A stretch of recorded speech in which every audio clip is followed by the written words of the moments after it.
Hi everyone, I'm Nathan. Welcome to the MDL Newshour. I'm the Chief Marketing Director, and today we brought together an agent and a model, and we'll be discussing the problems in the industry and how we can solve them. Also with us is Dimitri, our CEO, and he will do his introduction. Yeah, okay, so it's quite important to talk about the market which we are working for.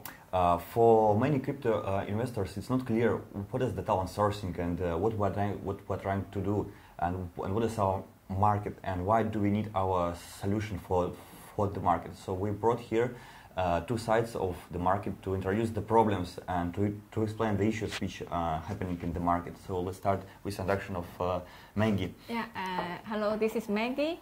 I worked in Shanghai as model agent 8 years from part-time job until now. I work as a full-time job. I'm very happy to be invited to this team today to discuss all the problems, and we will find some solutions to improve this market. Mm-hmm. And here is Ashok, the professional model. Hi, my name's Ashok. I'm originally from Australia, but I've been modelling and acting here for about 8 years. And yeah, I've got a lot of stories to tell about the issues and problems around the market. It's kind of interesting to listen the real stories which are happening and has happened to our guests. And let's start with the most annoying thing, such as cheating. Can you guys tell me what the most frustrating has happened to you recently when you got cheated or you lost your money because of inappropriate behavior of your partner? So something like this. Can you start with Maggie, maybe? Yeah, okay. Recently, I worked with one brand, name is Budweiser. I think everybody knows it. It's kind of big brand. So I have kind of problems between client and actor. Okay, first the client didn't tell me which brand. And then also actor didn't ask me before I confirm him. Sorry to interrupt you. On the client, you mean the production house? Or the casting agency? Yes, the production house. Yeah. They didn't tell us the brand. So I made the deal with this actor, and after everything is done, he asked me, but what is the brand? Then I asked the production house. They told me, like after 2 days, because I think they try to tell us as late as they can. Mm-hmm. So then I told this guy said, no, this brand has budget. So he asked me more than double what I offered you. And actually what I offered you was his marketing and me. Usually he gets that payment. And then he told me, in case you pay me this money, otherwise I won't come to work.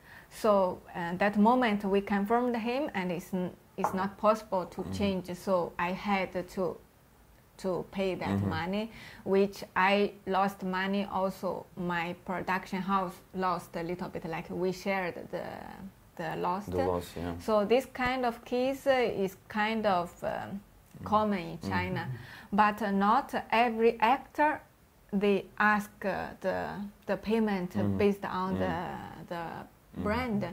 So so you would say like actually a problem was that the transparency was not clear for the talent. He didn't really understand how it works. Yes. And that cost you money and also a bit of your reputation, unfortunately. Yes, the reputation, yes. Yeah. And are you going to work once more with this actor, or you will try not to? I would try to avoid to work with him. Yeah, it's quite interesting. And what would you do on his place, Ashok?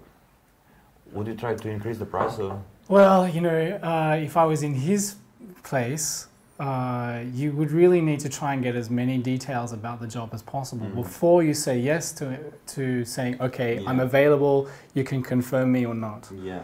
That way, you and the booker, as best as possible, are on the same page. Yeah, it's quite important to mention that in this relationship between the booker and the talent, there is a big pyramid of clients. Like it starts from the brand, then the advertisement agency, then the production house, then the casting agency, then booker, and then only talent. Yeah, and you need to confirm the talent all the way up. Yes. And if you're missing something, then you have a problem. I have this experience because I used to work in a production house, and I realized that not every talent understand that, and they're trying to bargain the price. And at the same time, the casting agency, the production house, cannot give the price because they have already the agreement with the agency, and the agency has agreement with the brands, and yeah, that's kind of an issue here. So actually, to address that, one of the things that we are working on with MDL Talent Hub is to make sure that there is that transparency, right? Because we noticed, and I don't know, that client that you had, was he new to the market, or No. it was not new? No, I worked also with this client for many years. Okay, for many years. Yeah. That's unfortunate. So one way that MDL Talent Hub would solve that problem is by providing all the tools, all the information, all the guidelines to those models or actors or talents. As much as possible, yeah. Of course, there is the local issues like and the local politics in the business, but we will try to do it as clear and as transparent as possible. Ashok, you have mentioned that you would clarify all the conditions in advance. Yeah. Have it happened to you that sometimes you agree on some conditions and you come to a job and it's absolutely different? Like you have to dance naked or something else. Yes, things like this has happened before. One of the worst cases for me was where all the conditions were clarified, the payments was clarified. I knew the client was a big brand, and the payment was pretty good, like not the best, but acceptable. And I did the job. It happened to be a really long job. We were on set for more than 20 hours without a home break, without going away from the studio, you know. And then we had to come back another day and do another like 10 hours or so. So it was a really long job, a really long shoot, and worked really, really hard. Actually, you know, in terms of production quality, it was great. It was one of the best jobs, most fun jobs I'd done, but really, really hard work, and I was exhausted for the rest of the week afterwards. Anyway, normally you expect payment for smaller jobs, often same day or next day. Yeah. For bigger jobs, sometimes it takes a few more days, but usually no longer than a week, 2 weeks max. Yeah. It had been a month, and I still hadn't been paid for 30 hours work. Wow. You know. And in your condition, it was mentioned that you're supposed to get paid after the job? Or? Yes, and also when the time came and they said they could pay me, they said they could only pay me 60% of what was agreed on. And so I was like, 60%. yeah, I was like, because there were some problems between the client and the production house, and the client decided they didn't want to use the material, so it wasn't going to be used anywhere, and the project got canned, and so the production house loses money, and blah, blah, blah. And it's like, but that has nothing to do with me. I am not a shareholder in the production house's business. I was employed to work for these many hours at this rate, and that is a cost that, you know, I should not be penalized for, you know. And basically with this problem you can't claim your fee because there wasn't any like agreement or something. Yeah, that's an issue. I ended up getting all the money, but I actually had to kick up a really big fuss, and it was like, am I going to ruin my reputation by kicking up this fuss? Because 60% of 30 hours work is a lot of money for me. For the client, I imagine it's pocket money. This is we're talking like $1 billion company. So, you know, for me, that was like, you know, living and rent and food and all the rest. So. And are you going to work with this agent once more? Or it wasn't the problem of the agent? No, I deleted them. Never again. And I sent a lot of messages to a lot of people saying this is what they did. Have you worked with this agent before, or it was the first time? It was the first time. It was the first time, yeah. But she wasn't an unknown agent. It wasn't an unknown. Yeah. That's interesting. And how do you choose the agent you are going to work with? Like, is it like the reputation in the market, or the conditions, or the price, maybe the good price that the agent is offering? How do you check that? I think, well, maybe I'm a bit of a special case because I've been here quite a long time before WeChat was around and everything was arranged through WeChat messages. So there was a handful of bookers who knew me more or less in person, who contact me directly, and I don't have to deal with like the messages saying, you know, who's available for this job, this price, or contact us for price. You know, I could just avoid most of that. Excuse me. And deal with a handful of trusted bookers directly. These days, it's not so easy to do that because now the market is flooded with a lot of middle bookers who really have no stake or interest in the industry at all. They're very short-sighted in their way they do business. And a lot of, have to say, cheap actors and models who are really just students or people who are like, oh, I'm a foreign face, so I can do this too, kind of thing. Yeah, I see. That's interesting. You have mentioned, Maggie, that you are not going to work with the guy who has cheated you again. So I believe that you kind of have a blacklist, of the talents that you don't want to work with because you had the bad experience or you have heard about them, something bad, but you are not secure when you are working with the new faces. I understand the situation that the clients and the casting agencies, the production houses, they always want to see the new faces. Yeah. How do you protect yourself from choosing the not trusted because you never worked with them and maybe you never heard about them like anything? How do you try to protect? Yeah, this is the problem. Like I have to face every day. I always need to discover new faces and try to make some business with them. Because I worked in this industry like 8 years, so I have this kind of feeling from talking. You can know this person a little bit. If from how he reply you, the way, the mode, the tone, you can discover a little bit is kind or not. You can keep going or stop. Okay, this is one thing. Another way, I work with many actors. They are good. Like Ashok is one of them. So sometimes I also ask their suggestion. Maybe they know this guy. They also recommend to me like this is my friend and he is good. So I believe him and I believe his friend. So this is also one way. The new faces I discovered by myself. If I call him work like directly, it's always a kind of little risk because you don't know, maybe tomorrow, like the working day, he will not appear because you never met him. You don't know he's a real person. So now I try to meet them before meeting to discuss a little bit. Then you can trust him or not. So that's what is called trust chain 1.0. You know him and he knows him. Now we're trying to build the trust chain 2.0.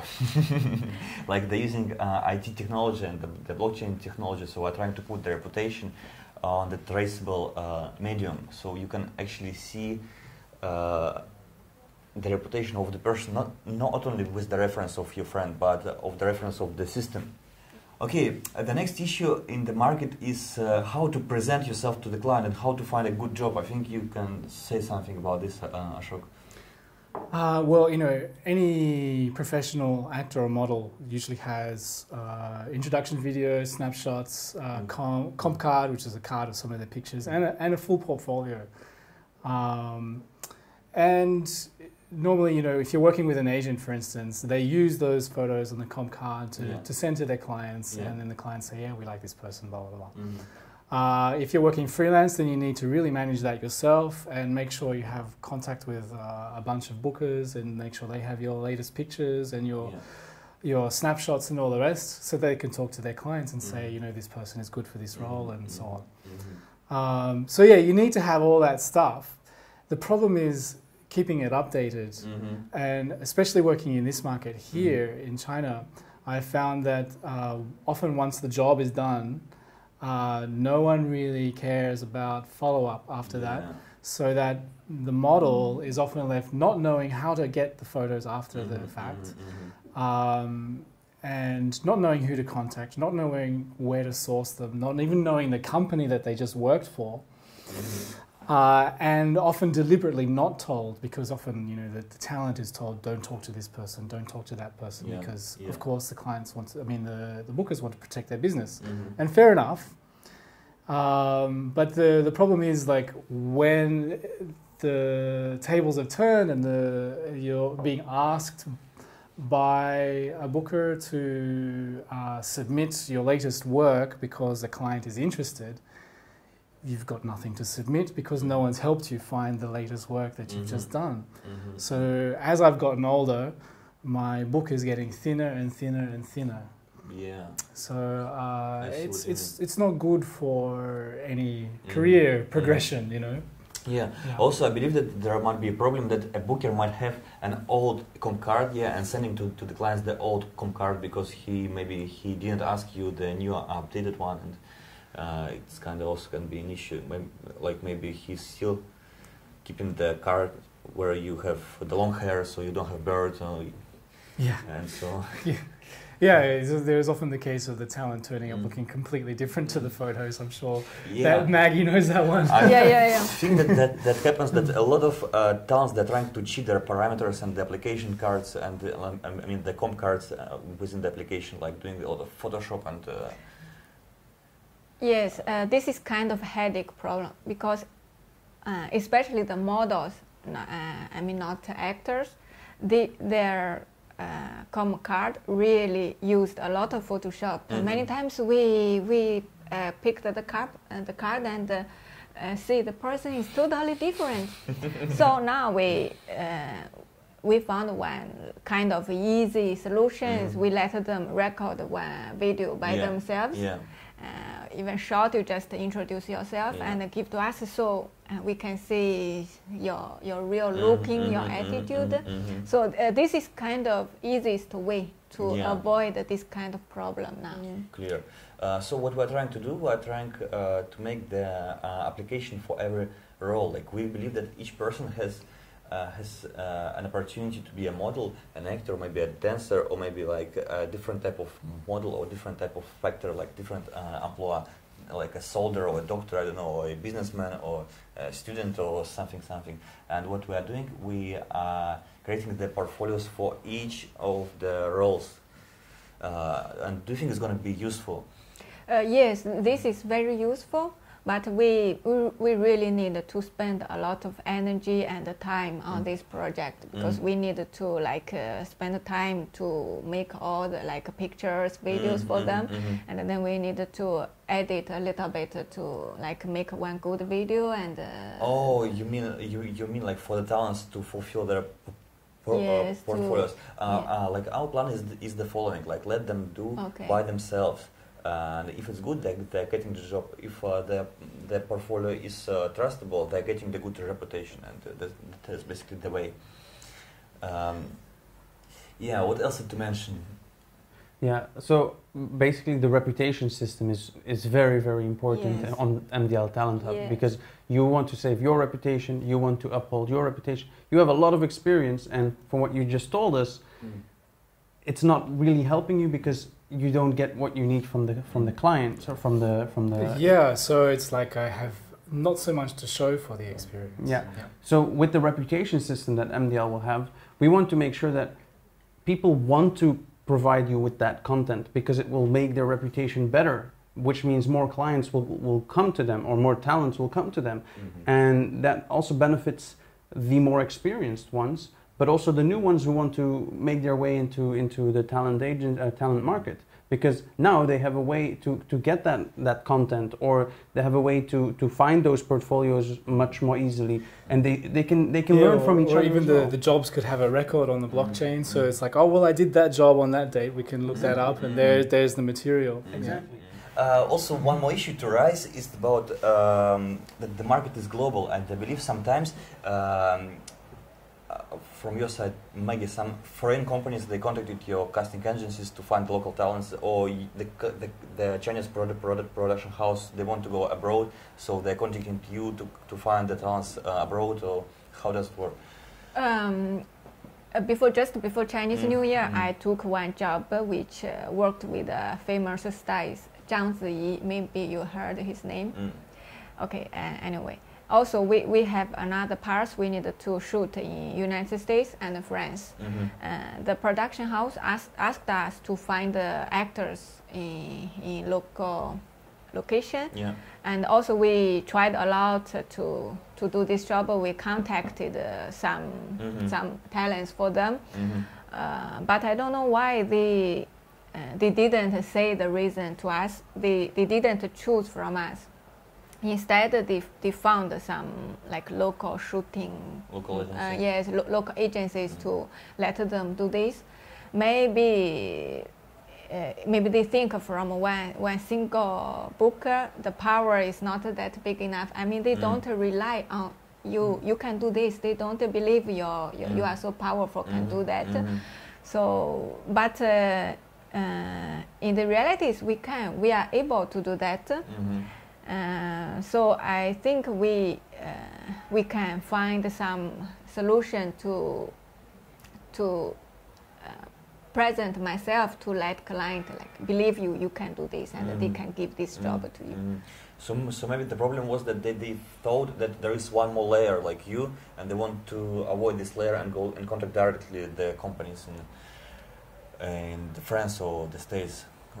Yeah, both, because they they worked in both locations. And as far as I know, when the foreign company is contacting the local one, they're charging more because because they're converging the first time and maybe the last time, so they don't care about the relationship and they just charge as much as they possible. Yeah.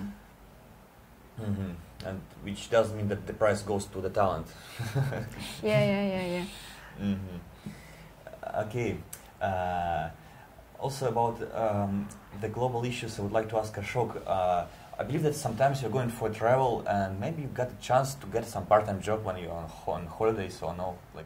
Yeah, well, you know, especially for models, and early in their career, they often do a lot of traveling around. They do like a lot of little 3-month contracts and become familiar with a lot of agents and a lot of markets, you know, in Asia or in Europe or, you know, America. But when you're free, when you're not on any contract, and you happen to be in Singapore or Thailand, and you've got a few days in Bangkok or whatever, it would be great if you could just see, like, you look up on the thing and then, okay, well, there's this production going on and they're doing a casting tomorrow. Maybe I can do it. Yeah, that would be great. I mean, it has happened to me before by chance more than anything. When I was in Singapore, I happened to find out about a job, went to the casting, got the job, and flew to Thailand to shoot it, and then back to Singapore to resume my holiday. But that was a very rare thing, a very rare occurrence. That's actually what we're trying to do. We're trying to put all the global industry into one platform, so all the channels are consolidated, and it's possible to trace all the market participants, the models, the talents, the bookers. We will try to put the casting agencies and photographers and stylists, but that's the next step. For now, we're concentrated on talent and booker relationship and try to make them as efficient and transparent and clean as possible. As you mentioned, you went on holiday to Singapore, but let's say you go even somewhere more exotic than that, and where they don't often have the resource of having a foreign model or having a foreign singer or dancer. In that case, they just have to check the app or the platform and they see, oh wow, there's someone visiting here. Let's see if we can do something through the app. And that's I think a really cool opportunity, especially because you can see if their reputation is good or not, if the company's reputation is good or not. And because I can imagine it can also be very unsafe. If you go to a current country you've never been to and you think, hey, I have a free day, let's see if there's something around that I can do. You want to do some modeling, you hear from it like by talking to someone, but you never know how safe that really is, right? Because there's nothing, you have to trust the person talking to you, but you never know what happens. So and the same point of view, I would like to ask Maggie, like, how do you look for talents? Probably you post the advertisement in WeChat, the social media in China. Then maybe you post the advertisement in some web portals like Enjoy Shanghai or maybe. You post in the groups, but sometimes I believe the talents are too busy and you cannot get the pool of the all available talents. And what we're trying to do, we're trying to make a calendar. The synchronized calendar with all the market participants. Like for example, in the search you put in Shanghai, male, 35 years old, free on these dates, have bird, have this kind of experience, and then you see all the pool who is available, and then you just contact one by one, even those who are local or those who came for holidays, let's say. Then there is, of course, the price issue, like how do you communicate the price with the guests, let's say. But it's all can be done through the reputation. If the person is working for a low price, that's going to be indicated as well, if the person wants to do so. Yeah. So what do you think about, and what kind of problems you face with the sourcing, basically? Actually, we always have kind of similar but different issues in this. So most of the time, I guess this kind of problem, the main problem is on client side. Recently, I start to become busy and have this kind of issues. Another thing is every job I send a lot of actors to them. It's okay. These few people ask me the schedule like this, but I have another job which ask like same, and maybe the days are similar. So how you can, who is faster, who will get this actor? Yeah. But the problem is how you can, except myself, also have other bookers come to this. So how it's really a problem how you will solve this. It's difficult because I cannot decide. I don't confirm people for the job. Yeah. I'm just the middleman to negotiate between them. Yeah. So I think the calendar you said is one solution, but we can. Okay, sorry, my English is not that. This calendar is enough, but sometimes you have you can check the brief plan of this actor, but many times we have urgent plans. Yeah, so, that's right. So when you check, maybe this guy already changed the plan 2 minutes ago, and he didn't update on this calendar. So we also need to find the way to, like to. Well, when he changed his plan, for example, he booked another job is going to be indicated on the calendar. Of course, we can't trace all the private plans and like personal issues, but as much as possible. And we're not claiming that we are going to make the market perfect, but we are trying to make it a little bit better. Yeah. And hopefully we can do that. And again, with the reputation system that will be on MDL, if they don't update it, it's going to be harmful for their reputation. It's not going to be a disaster, of course. We don't want to hurt someone's reputation, but we want to make them aware that, you know, update the people that are interested in your availability so that they don't make mistakes when they present you to their clients. And I think that's very reasonable. Yeah. And will also help with those kind of issues. Yes, I think this calendar plan can solve like 70% of this kind of problems. And the other 30% maybe is the emergency you all of a sudden changed your plan, so it's quite useful. Force majeure, yeah, it's always a problem. Ashok, in the beginning you have mentioned about the prices, that there is a problem from the so-called like unprofessional or the newcomers to the market who are basically dumping the market, and you are not getting the job because somebody is getting it for cheaper price, and you don't want to go for cheaper price because you will ruin your reputation as a professional actor. What can you say about this?